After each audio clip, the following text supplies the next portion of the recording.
नमस्कार दोस्तों, मैं doctor Vineet Mishra, consultant gastroenterologist pharmacy. आज हम बात करते हैं सिरोसिस या लीवर सिकुड़ने के बारे में कि सिरोसिस क्या है, इसकी कैसे पहचान करें और इसके जो निदान है, इसकी डायग्नोसिस कैसे करनी है और इन शॉर्ट में संक्षेप में इलाज के बारे में। तो जो सिरोसिस के पेशेंट्स हैं, ज़्यादातर ये कई बारी अल्ट्रासाउंड में पकड़ में आ जाता है कि कोई जांच होने जा रही थी या कोई ऑपरेशन के पहले या कई बार ऑपरेशन के दौरान पता चल जाता है कि लीवर खुरदरा और सिकुड़ा लग रहा है।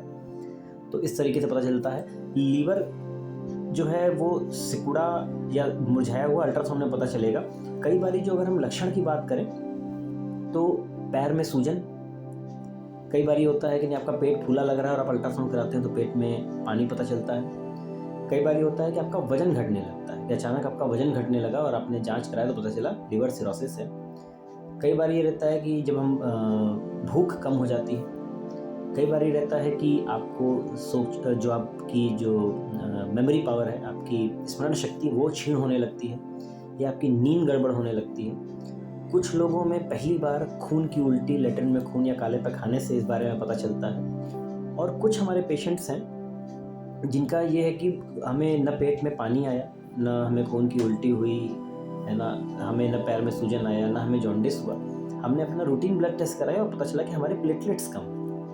जब प्लेटलेट कम की जांच जो हम लोग एक रूटीन होता है, सब लोग सोचते हैं प्लेटलेट कम मतलब कि डेंगू तो नहीं। तो प्लेटलेट जो डेंगू में प्लेटलेट कम होते हैं वो बुखार आता है और अचानक प्लेटलेट कम हो जाते हैं। लेकिन जब ये लीवर सिरोसिस या लीवर सिकुड़न, जिसको हम लोग बोलते हैं पोर्टल हाइपरटेंशन, की लीवर की नसों का प्रेशर बढ़ाता है। ये ब्लड प्रेशर बढ़ने से अलग है।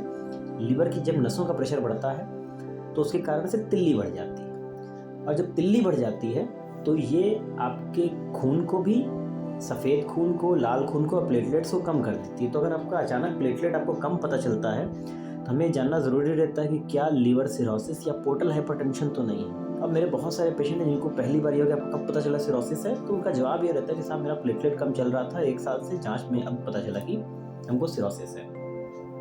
तो ये हुआ कि जो लक्षण है, क्या है सिरोसिस के लक्षण?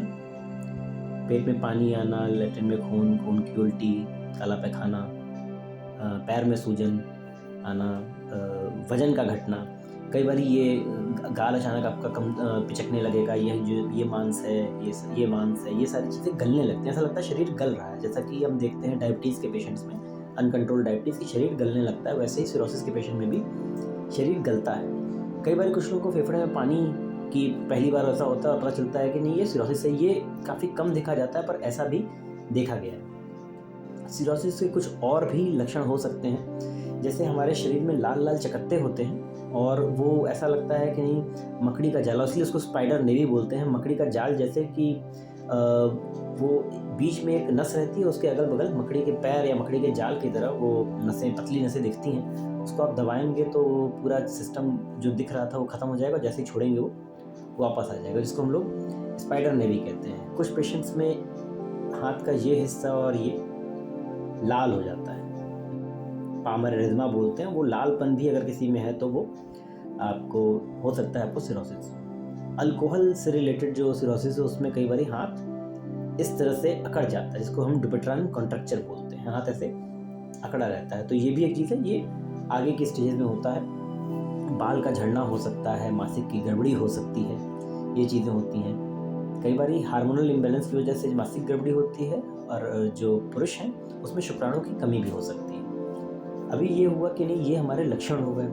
इसका निदान या डायग्नोसिस कैसे बनती है? जैसे मैंने बताया, अल्ट्रासाउंड से इसकी डायग्नोसिस बनती है मोटा, क्योंकि हाँ मेरा लीवर सिकुड़ा है, मेरी तिल्ली बढ़ी है, मेरे पेट में पानी है कि नहीं, मेरे पोर्टल वेन जो कि लीवर की नस होती है उसकी मोटाई बढ़ तो नहीं गई है। इससे हमको पता चल जाता है। साथ में अगर प्लेटलेट कम है, साथ में अगर हमने एंडोस्कोपी की और हमारे पेट की नसें या खाने की नली, खाद्य नली की नसें, जिसको हम वेराइसिस बोलते हैं, वो फूली हैं, तो ये भी लीवर सिरोसिस या पोर्टल हाइपरटेंशन बताता है।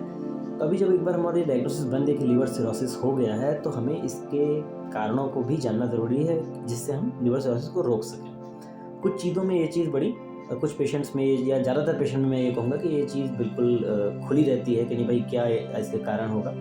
कि पेशेंट से पूछा गया कि भाई आप कोई नशा सेवन करते हैं? कहता साहब हम रोज़ ड्रिंक करते हैं पिछले 10 साल से। तो ज़्यादातर कारण है कि इस पेशेंट में अल्कोहल की वजह से इनका लिवर सिकुड़ा है। अगर अल्कोहल नहीं है तो फिर इंपॉर्टेंट चीज़ होती है कि हेपेटाइटिस बी और सी की जांच इनकी हो जानी चाहिए, जिससे पता चल जाए कि ये लिवर सिरोसिस हेपेटाइटिस बी और सी की वजह से नहीं है। इसके अलावा जो अब हम देखते हैं कि शुगर चाहे कंट्रोल हो चाहे अनकंट्रोल हो, अगर बहुत लंबे ड्यूरेशन का है, लंबे समय से आपको है, तो शुगर और वज़न, अगर आपका बीएमआई जो बोलते हैं कि आपके हाइट के हिसाब से आपका वज़न अगर तुलनात्मक अध्ययन किया जाए और ज़्यादा है, तो उसकी वजह से भी तो मोटापा और शुगर भी फैटी लिवर कराता है। इसके अलावा कुछ और कारण हैं जो कि जेनेटिक है, जैसे विल्सन डिजीज़ बोलते हैं, वो बच्चों में लिवर भी ख़राब करता है और ब्रेन में भी नुकसान पहुंचाता है, कपकपी कराता है। उसको आँखों के जब हम लोग जांच करते हैं उससे भी कई बार पता लग जाता है कि नहीं, हाँ एक रिंग बनती है आँखों में कॉपर गोल्डन कलर की, इसको हम केएफ रिंग बोलते हैं। वहाँ पे हम आँखों से जान सकते हैं कि लिवर में गड़बड़ी का क्या कारण है। इसके अलावा हीमोक्रोमेटोसिस एक बीमारी है, वो भी एक कारण होता है जिसमें आयरन ज़्यादा डिपॉजिट होता है लिवर में, जिसके कारण लिवर सिकुड़ता है। जो एक इम्पॉर्टेंट और चीज़ है ऑटो इम्यून हेपेटाइटिस, इसमें शरीर कंफ्यूज कर जाता है कि ये मेरा लिवर है या नहीं, और इस तरह की और भी बीमारियाँ जैसे डायबिटीज़ है, हाइपोथायराइडिज्म है, थायराइड की बीमारियाँ। तो लिवर खुद आपका जो खून है उसमें कुछ ऐसे चीज़ें रहती हैं जो खुद के लिवर को नुकसान पहुँचाती हैं और इसके कारण से लिवर सिकुड़ जाता है। तो ये कारण है। इसके अलावा कुछ और कारण हैं जिसमें कि पेट की जो लिवर की नसें होती हैं, चाहे लिवर को नसें जो पहुंचाती हैं वो, या लिवर की जो नसें ले जाती हैं वो ब्लॉक हो जाती है, उसके कारण से भी चाहे मतलब लिवर का इनफ्लो जो खून पहुंचा रहा है या लिवर का आउटफ्लो जो खून ले जा रहा है, अगर उसमें कोई गड़बड़ी होती है, ब्लॉकेज होता है, तो भी लिवर का सिकुड़ना या सिरोसिस हो सकता है।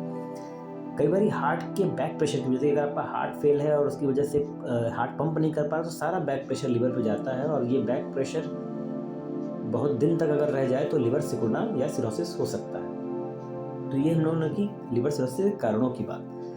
इलाज के बारे में हम लोगों ने पहले थोड़ा वीडियोस बनाए हैं जो इसमें हमको मेनली ये रहता है मुख्यतः कि इसके कॉम्प्लिकेशंस, पेट का पानी रोकने के लिए कुछ पेशाब बढ़ाने वाली दवाइयाँ देनी रहती हैं। अगर खून की उल्टी हो गई है तो हम एंडोस्कोपी करके देखते हैं, अगर खाद्य नली की नसें हैं तो छल्ले लगाते हैं, और अगर पेट की नसें हैं तो उसमें हम फेविक्विक जैसा एक ग्लू होता है, जो बायोलॉजिकल ग्लू होता है, उसको हम लोग डालते हैं, साइनोक्राइलेट बोलते हैं, वो ग्लू हम डालते हैं ब्लीडिंग के लिए, और कुछ प्रेशर कम करने वाली दवाइयाँ देते हैं। इसके अलावा अगर जो है हमें बार बार बेहोशी हो रही है तो हमें अपना पेट साफ़ रखने, दवा से पेट साफ़ रखने की ज़रूरत होती है, और कुछ दवाइयाँ होती हैं जैसे रिफेक्सिमिन है, एलऑर्निथिन, लोला बोलते हैं, एलऑर्निथिन, एलास्पार्टेट है, ब्रांचियन अमीनो एसिड्स है, ये हमें हमारी बेहोशी कम करने में मदद करती है। अगर किडनी हमारी गड़बड़ हो रही है तो हमें फिर पानी कम करने वाली दवाइयाँ बंद करनी पड़ती हैं, और कुछ एडवांस स्टेज में कुछ दवाइयाँ नई आ रही हैं जो कि प्रेशर्स को कंट्रोल करती हैं, किडनी की तरफ ब्लड बढ़ाती हैं, जिसे मिडोड्रीन बोलते हैं। वो इससे किडनी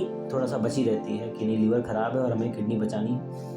यहाँ पे एल्ब्यूमिन इंजेक्शंस जो कि काफ़ी महंगे इंजेक्शन है, 5 से 6 हज़ार की एक बोतल आती है, इनका भी काफ़ी अच्छा रोल देखा गया है किडनी को सेफ रखने के उसमें, और आपका प्रोटीन इंटेक, प्रोटीन जो लेवल है शरीर में वो मेंटेन करने के लिए। इसके अलावा कैल्शियम और विटामिन सप्लीमेंट्स भी कई बार देने पड़ते हैं। जो कारण है हेपेटाइटिस बी या हेपेटाइटिस सी, उसका इलाज, अगर अल्कोहल ले रहे हैं तो वो बंद करना, और अगर शुगर है तो शुगर कंट्रोल करना, वजन आपका गड़बड़ है तो वजन कंट्रोल करना, ये चीज़ है। पेट में पानी अगर ज़्यादा है तो काफ़ी लोगों को मैंने बताया कि नमक कम आपको लेना है, 6 ग्राम से कम नमक आपको लेना होता है ताकि पेट में पानी बढ़े नहीं, वो चीज़ें। और अलग से कोई ये जो बेकरी प्रोडक्ट्स हैं वो सब आपको अवॉइड करने हैं, ये पिज़्ज़ा, पेस्ट्री, केक, बिस्किट, नमकीन, बर्गर, ये सब चीज़ें आपको अवॉइड करनी है ताकि पेट में पानी ना बढ़े। ये बहुत ज़रूरी चीज़ रहती है। इसके अलावा हाई प्रोटीन डाइट आपको लेनी है। हाई प्रोटीन डाइट अगर आप वेजिटेरियन हैं तो पनीर, सत्तू, सोयाबीन, छेना, ये आप ले सकते हैं, और अगर आप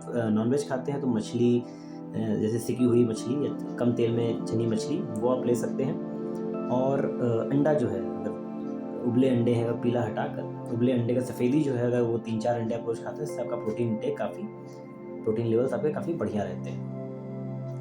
अगर दवाइयों से आप ठीक हैं, आपको अपने चिकित्सक से बार बार मिलने की ज़रूरत नहीं पड़ रही है, और आपके सारे रूटीन काम हैं, सुबह उठे, खाए पिए, सारा काम किए, रात में खाए पिए और सो गए, और फिर सुबह उठे बिना किसी सहारे के, इसका मतलब आप ठीक चल रहे हैं, आपका जो कंडीशन है लीवर की वो मोटा मोटी ठीक है।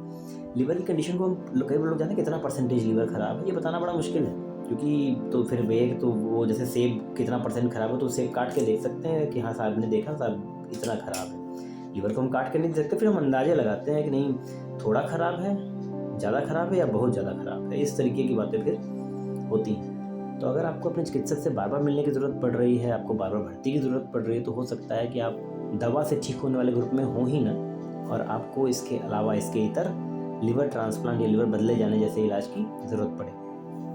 तो ये सारी चीज़ें आपको आपके चिकित्सक बताएंगे। तो अगर आपको इस तरह के कोई लक्षण होते हैं या आपके ब्लड टेस्ट में कोई गड़बड़ी आती है या अल्ट्रासाउंड में कोई गड़बड़ी आती है या आपको अचानक पता लगता है कि नहीं आपको हेपेटाइटिस बी या सी पॉजिटिव है, या आपको शुगर काफ़ी दिनों से है, या आपका वज़न काफ़ी ज़्यादा है, या आप अल्कोहल लेते हैं, तो ये देखें, इस बात का आपको पता होना चाहिए कहीं मुझे सिरोसिस डेवलप तो नहीं हो रहा, कहीं मुझे मेरा लीवर सिकुड़ तो नहीं रहा है, मेरे लिवर मुरझा तो नहीं रहा है। और अगर सिरोसिस अगर है तो इसकी वजह से मुझे कोई शरीर में कठिनाइयाँ तो नहीं उत्पन्न हो रही हैं, और इस चीज़ को अपने आप नज़दीकी फिजिशियन, गैस्ट्रोलॉजिस्ट या हेपेटोलॉजिस्ट से मिलकर, लिवर स्पेशलिस्ट से मिलकर डिस्कस कर सकते हैं। तो हम बात कर रहे थे सिरोसिस, उसके लक्षण, निदान और इलाज के बारे में। इस तरह के और वीडियो जो कि लिवर से रिलेटेड और गैस्ट्रोएंटरोलॉजी, बड़ी आँत छोटी आँत से रिलेटेड और पेंक्रियाज की जो बीमारियां हैं उसके बारे में हम वीडियो इस चैनल पे अपलोड करते रहेंगे। सिरोसिस के बारे में अगर कोई सवाल है आपके तो हमें इनबॉक्स करें, हम जवाब देने की पूरी कोशिश करेंगे।